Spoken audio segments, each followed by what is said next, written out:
देखी देखी तोहरे के मिलता चैन, मन करे देखत रहे तोहके नैन। धड़कत धड़कन हो प्यार हो जाई, दे दो दिल हो दे दो दिल, दे दो दिल तनी हमरो के जान, कि जिए के आधार हो जाई। दे दो दिल तनी हमरो के जान, कि जिए के आधार हो जाई। डीजे रुपेश भेला।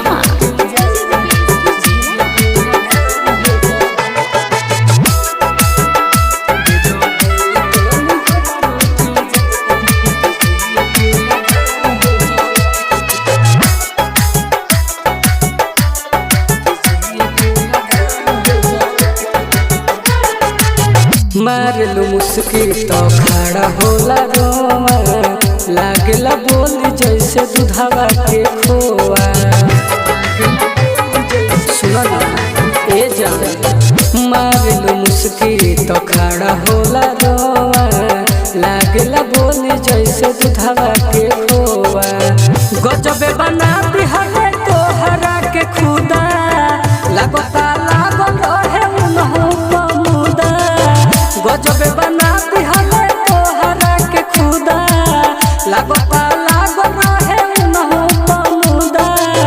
कजरा लगता काकर हो जाई, दे दो दिल हो दे दो दिल, दे दो दिल तनी हमरो के जान, कि जिए के आधार हो जाई। दे दो दिल तनी हमरो के जान, कि जिए के आधार हो जाई। डीजे रुपेश भेला।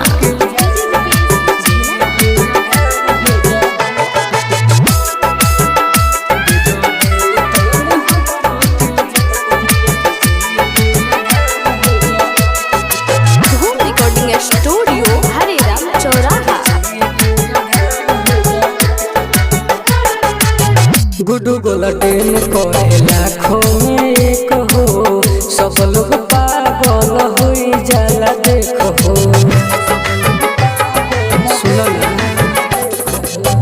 गुडू गोलटेन कहे लाखों में एक हो, सब लोग पागल होई जाला देखो। आज तो प्रेमी के बन जा तू